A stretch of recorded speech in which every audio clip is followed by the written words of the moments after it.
वक्रतुंड महाकाय सूर्यकोटी समप्रभ निर्विघ्नं कुरु मे देव सर्वकार्येषु सर्वदा सर्वमंगलमांगल्ये शिवे सर्वार्थ साधिके शरण्य त्र्यंबके गौरी नारायणी नमोस्तुते। जय जय रघुवीर समर्थ।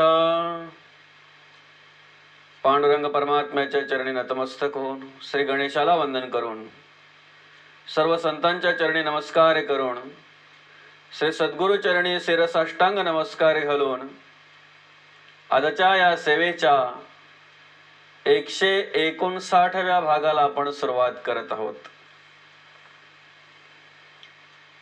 आपण विवरण घेत आहोत समर्थांच्या दासबोध या ग्रंथावर आणि दासबोध या ग्रंथावर विवरण घेत असताना पहिल्या दशकातील पहिल्या समासावर आपण विवरण घेत आहोत। या पहिल्या समासातील आतापर्यंत 28 ओव्यांवर आपण विवरण घेतलेलं आहे। श्रोते पुसती कोण ग्रंथ काय बोलिले जी येथ श्रवण केल्याने प्राप्त काय आहे या ओवीपासून ते मार्ग सापडे सुगम न लगे साधन दुर्गम सायुज्य मुक्तीचे वर्म ठाई पडे या ओवीपर्यंत आपण विवरण घेतलेलं आहे। आणि अशा प्रकारे या 28 ओव्यांवर विवरण घेत असताना आतापर्यंत आपले 158 भाग पूर्ण झालेले आहेत। आणि आजचा जो भाग आहे तो भाग क्रमांक 159 वा। आपण या भागामध्ये विवरण घेणार आहोत या पहिल्या समासातील 30व्या ओवीवर। नासे अज्ञान दुःख भ्रांती शीघ्रची येथे ज्ञान प्राप्ती ऐसी आहे फलश्रुती ही ग्रंथी। पहिल्या ओवीतील आपला जो प्रश्न होता श्रवण केल्याने प्राप्त काय आहे या प्रश्नाचं उत्तर समर्थ या ओवीमध्ये देत आहेत। नासे अज्ञान दुःख भ्रांती श्रवण करून काय होणार आहे श्रवण करून काय मिळणार आहे ते या ठिकाणी समर्थाने त्याची ओळख करून दिलेली आहे।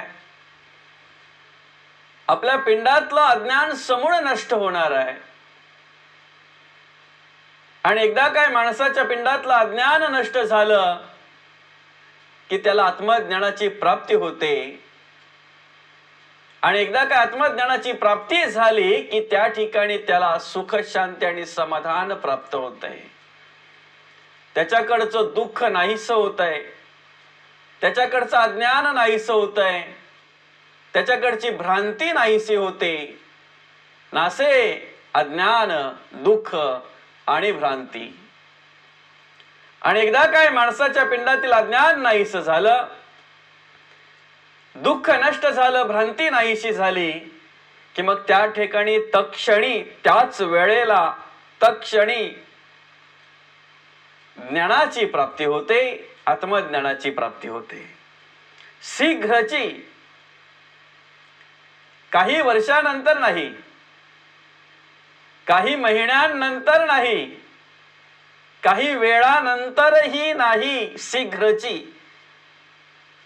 आता श्रवण केलं तात्काळ बदल, आता श्रवण केलं तात्काळ त्या ठिकाणी परिवर्तन दिसतंय, तात्काळ त्या ठिकाणी आत्मज्ञानाची प्राप्ती झालेली दिसते। शीघ्रची येथे ज्ञान प्राप्ती ऐसी आहे फलश्रुती ई ग्रंथी। आपण ग्रंथ म्हणून पहिल्या भागापासून ते आतापर्यंत या नरदेहाकडे पाहत आहोत आणि ज्या पद्धतीने संतांनी आपल्याला ओळख करून दिलेली आहे, बरा तो पिंडाचा शोध घ्यावा मग ब्रह्मांड विवरावा, त्याच पद्धतीने अगोदर आपण पिंडावर विवरण घेत असतो. पिंडामध्ये जे जे काही संतांच्या कृपेने आपल्याला विवरण मिळतंय ते आपल्या देहावर, आपल्या पिंडावर विवरण घेत असतो.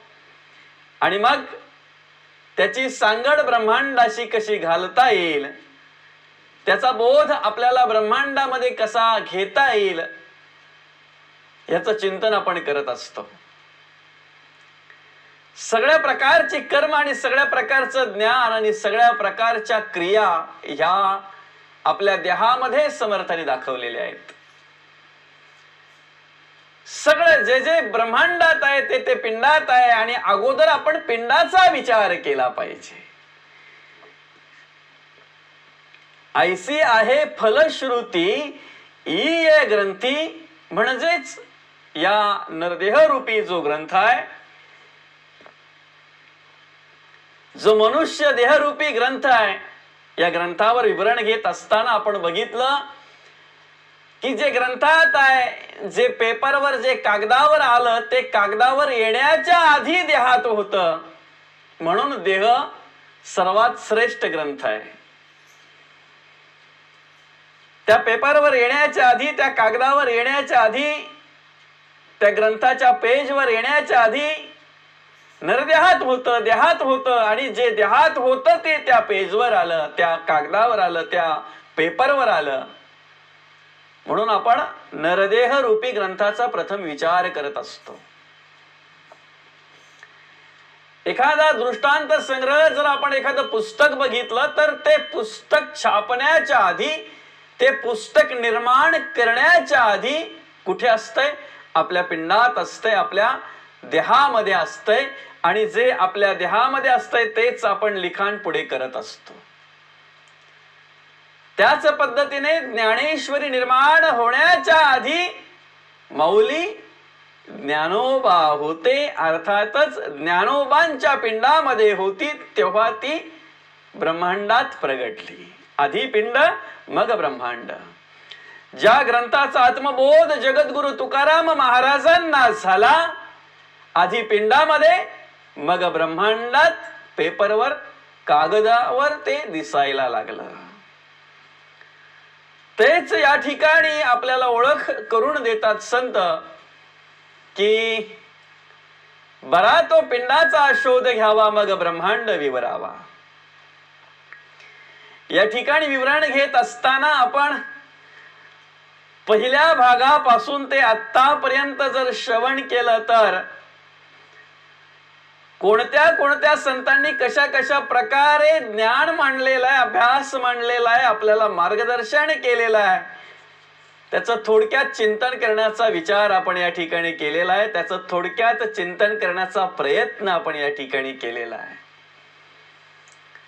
अर्थातच जर पाहायला गेलं तर जे समर्थांनी या दासबोधामध्ये मांडलेलं आहे, मग ते आत्मज्ञान असेल, ते आत्मज्ञानाचा महिमा असेल, ग्रंथाविषयी काही ज्ञान असेल किंवा ग्रंथाचा महिमा असेल, नवविधा भक्ती असेल किंवा देवाविषयी दिलेली माहिती असेल, परमार्थाविषयी दिलेली माहिती असेल, भक्तीविषयी दिलेली माहिती असेल, ती इतर संतांनी कशा प्रकारे मांडलेली आहे, समर्थांनी कशा प्रकारे मांडलेली आहे, जगद्गुरु तुकाराम महाराजांनी कशा प्रकारे मांडलेली आहे, माऊली ज्ञानोबांनी कशा प्रकारे मांडलेली आहे, नाथ महाराजांनी कशा प्रकारे मांडलेली आहे, याचा विचार करण्याचा किंवा थोडक्यात चिंतन करण्याचा प्रयत्न आपण पहिल्या भागापासून ते आतापर्यंत केलेला आहे. संतांच्या कृपेने जे प्राप्त झालेले मार्गदर्शन, तेच मार्गदर्शन आपण या विवरणाच्या द्वारे आपण चिंतन करत असतो, विवरण घेत असतो. हे विवरण घेत असताना आपण कुठल्याही एका परमार्थाची स्तुती केलेली नाही आतापर्यंत. एकाच पंथाची, कुठल्याही एकाच पंथाची स्तुती केलेली नाही, कुठल्याही एकाच ग्रंथाची सुद्धा स्तुती केलेली नाही किंवा कोणत्याही एकाच ग्रंथेची मोठेपणा, एकाच पंथाची मोठेपणा किंवा एकाच गुरूंची मोठेपणा मिरवलेली नाही.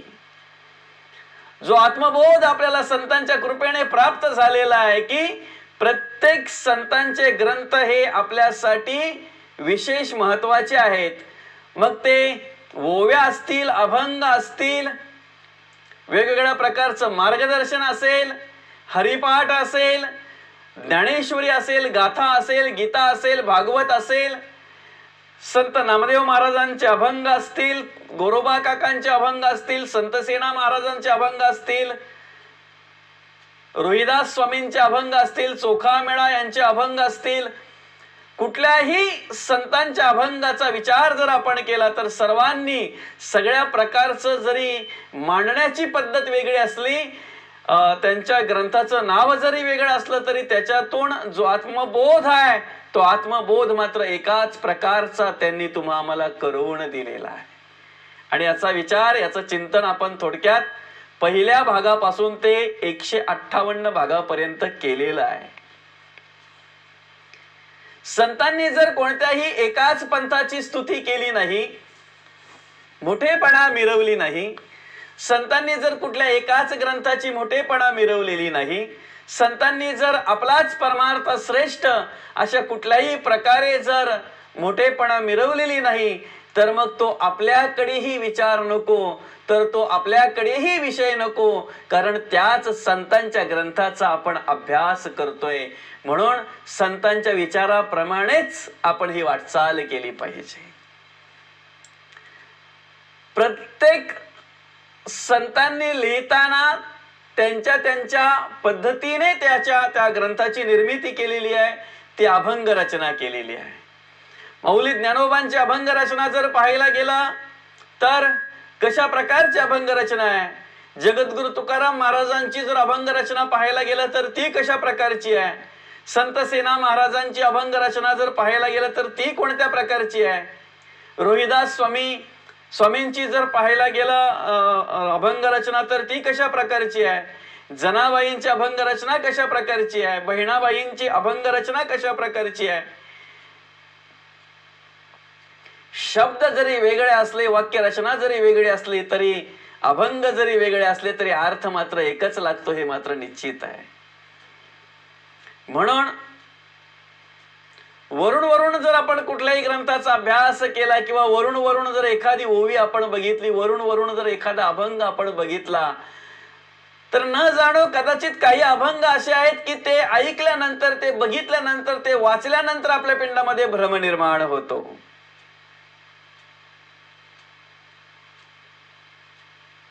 काही ओव्या अशा आहेत, काही अभंग असे आहेत, काही ठिकाणी असं ग्रंथांमध्ये आपल्याला वाचनामध्ये येतंय की ते सरळ अर्थ जर पाहायला गेला तर आपल्याकडे भ्रम निर्माण होतो. सरळ अर्थ जर पाहायला गेला तर आपल्याकडे भेद निर्माण होतो, मग धर्मभेद निर्माण होतो, जातीभेद निर्माण होतो, पंथभेद निर्माण होतो, संघभेद निर्माण होतो. पण संतांच्या वाङ्मयाचा खरोखर जर अंतर्मुख होऊन आपण विचार केला, आत्मज्ञानातून जर समजा आपण विचार केला तर कुठल्याही प्रकारचा जातीभेद राहणार नाही, कुठल्याही प्रकारचा धर्मभेद राहणार नाही किंवा कुठल्याही प्रकारचा वर्णभेद, पंथभेद राहणार नाही. फक्त त्यासाठी आपण प्रथम काय करावं, आपल्या स्वतःला शोधावं, म्हणजे देहाला शोधावं, देहाकडे पाहावं. आपल्याला धर्म जर शोधायचा आहे तर बाहेरचा धर्म आणि बाहेरच्या धर्माचा विचार करण्या अगोदर आपल्याकडे ज्या मानवता रूपी धर्माची ओळख संतांनी आपल्या पिंडामध्ये करून दिलेली आहे, पहिले माणूस म्हणून वागायला सुरुवात करा. पहिले माणूस म्हणून वागूयात, आपण माणूस म्हणून कर्म करूयात, माणूस म्हणून जगूयात आणि मग पुढच्या धर्माचा विचार करू. मानवता हा खरा धर्म आहे, सस्वरूपी राहणे हा स्वधर्म आहे. स्वतःला शोधणं याला स्वधर्म म्हणतात आणि माणूस म्हणून जगणं, माणूस म्हणून कार्य करणं, मानव म्हणून वावरणं, राहणं याला मानवता धर्म म्हणतात. आणि हा धर्म एकदा माणसाला कळला की मग पुढचा कोणता धर्म आपण स्वीकारावा हे ज्ञान आपल्याला प्राप्त झाल्याशिवाय राहणार नाही.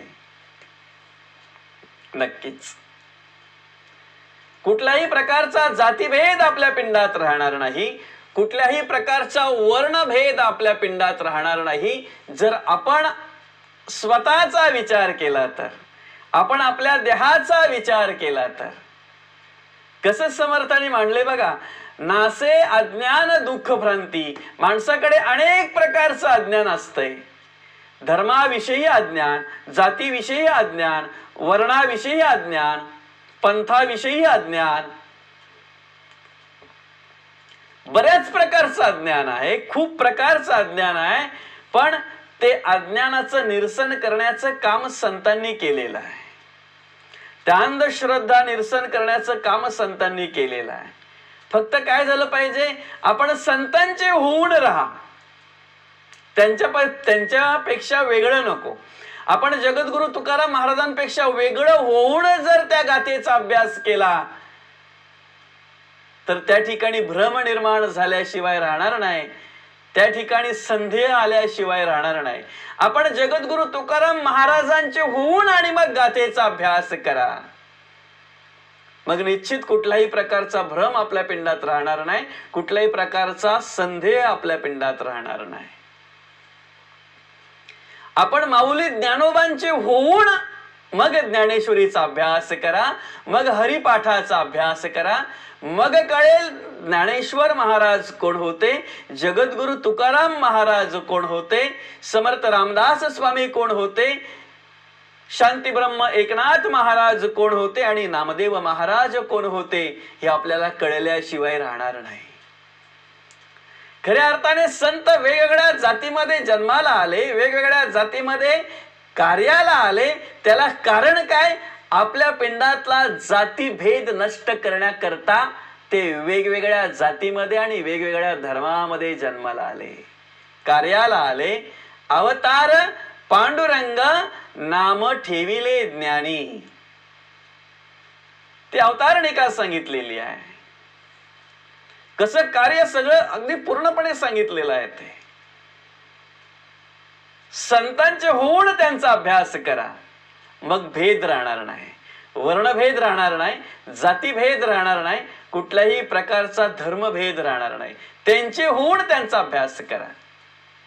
हो, ज्या 4 जाती आहेत, जे 4 मुख्य वर्ण आहेत, ते वर्ण या देहामध्ये संतांनी त्याची ओळख करून दिलेली आहे. ब्राह्मण, क्षत्रिय, वैश्य आणि शूद्र. आता कसं आहे, संत ज्या ज्या जातीमध्ये जन्माला आले त्या त्या जातीचा उल्लेख त्यांनी कुठे ना कुठे त्यांच्या ग्रंथामध्ये केलेला आहे. पण आपण तेवढाच जर विचार केला तर आपल्याकडे जातीभेद निर्माण झाल्याशिवाय राहणार नाही. उलट हा जातीभेद नष्ट करण्यासाठी संतांचा अवतार आहे. संतांचं कार्य हे जातीभेद नष्ट करण्यासाठी आहे, हे वर्णभेद, हे पंथभेद नष्ट करण्यासाठी, आपल्याकडचा भ्रमाचं निरसन करण्यासाठी, आपल्याकडचं अज्ञान घालविण्यासाठी हे संतांचा अवतार कार्य आहे. मग चर्मकार समाजामध्ये रोहिदास स्वामी जरी आले असतील तरी त्याच समाजाने त्यांचं पूजन करावं का? नाही. त्यांच्या कार्याचा अभ्यास करावा, त्यांच्या चरित्राचा अभ्यास करावा, त्यांच्या अभंगांचा अभ्यास करावा आणि सर्व जाती धर्माच्या लोकांचा उद्धार करून घ्यावा, असं कार्य त्यांचं आहे. संत सेना महाराज नाभिक समाजामध्ये कार्याला आले म्हणून नाभिक समाजानेच त्यांचा अभ्यास करावा का? नाही. असे अनेक आहेत. संत शिरोमणी गोरोबा काका कुंभार समाजामध्ये जन्माला आले म्हणून कुंभार समाजानेच त्यांच्या ग्रंथाचा अभ्यास करावा का? त्यांच्या अभंगाचा अभ्यास करावा का? नाही. प्रत्येकाने अभ्यास करावा. अनेक जाती धर्माच्या लोकांनी त्या संतांच्या चरित्राचा, त्या संतांच्या वाङ्मयाचा अभ्यास करावा आणि मग आपला उद्धार करवून घ्यावा, असं कार्य संतांचं आहे. असे अनेक संत आहेत. संत सेना महाराज म्हणतात, आम्ही नाभिक नाभिक करू हजामत बारीक. त्या ठिकाणी सगळ्यांचा उल्लेख केलेला आहे. कामाची नख काढू, क्रोधाची नख काढू, सगळ्या प्रकारचा उल्लेख त्या ठिकाणी केलेला आहे. जगद्गुरु तुकाराम महाराज म्हणतात, बरे झाले देवा कुणबी झालो, नाहीतरी दंभ्यास्तो मेलो. अशा प्रकारे जे जे संत ज्या ज्या ठिकाणी कार्याला आले त्या त्या ठिकाणी त्यांनी त्याप्रमाणे त्याचा उल्लेख केलेला आहे.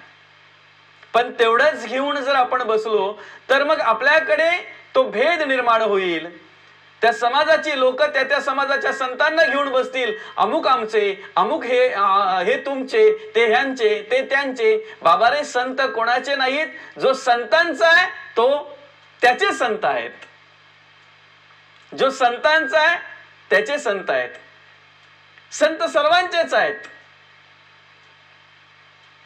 सर्वांचे संत अर्थातच जर पाहायला गेला तर अनेक जाती धर्मामध्ये जरी कार्याला आले असतील तरी त्यांनी सर्व ठिकाणी मुख्य एकाच देवाची ओळख करून दिलेली आहे.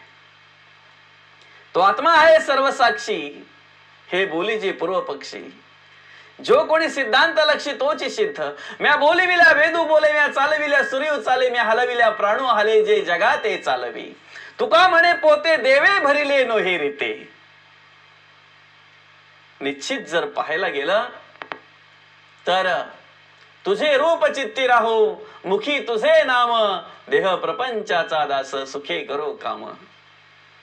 अनेक ग्रंथांचे अभंग जर आपण पाहायला गेलो, अनेक ग्रंथांचे ग्रंथ, अनेक संतांचे ग्रंथ जर आपण पाहायला गेलो, अनेक संतांचे अभंग जर पाहायला गेलो तर वर्म मात्र त्याच्यातून एकच निघत आहे, अर्थ मात्र त्याच्यातून एकच निघतो. पण वरून जर आपण अभ्यास केला तर मग आपल्याकडे जातीभेद निर्माण होतो, आपल्याकडे धर्मभेद निर्माण होतो.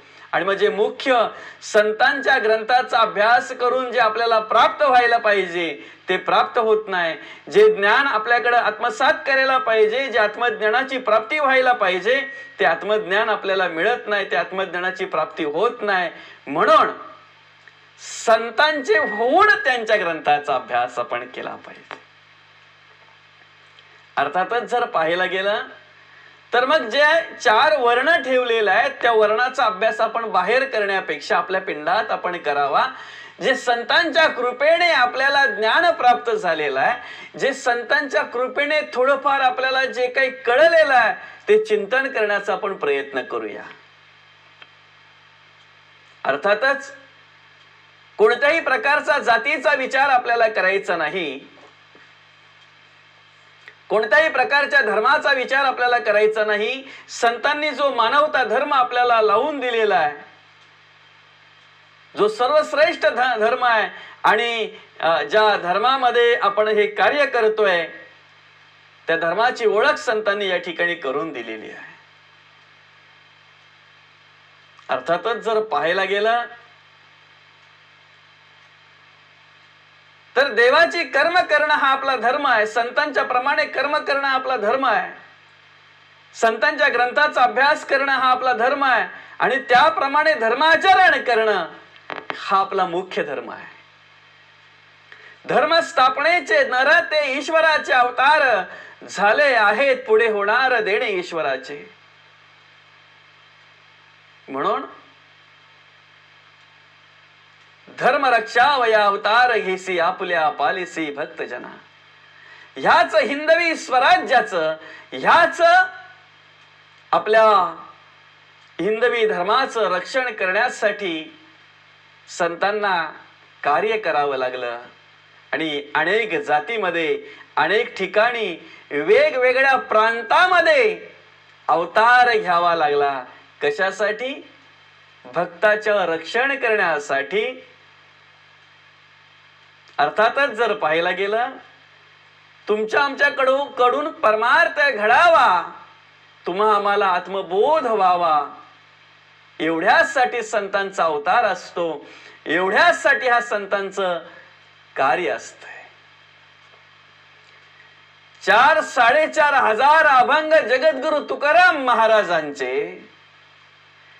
असे कितीतरी अभंग आहेत की त्या अभंगाच्या एका चरणाचा जरी आपण अभ्यास केला तरी आपल्या आयुष्याचा उद्धार होईल.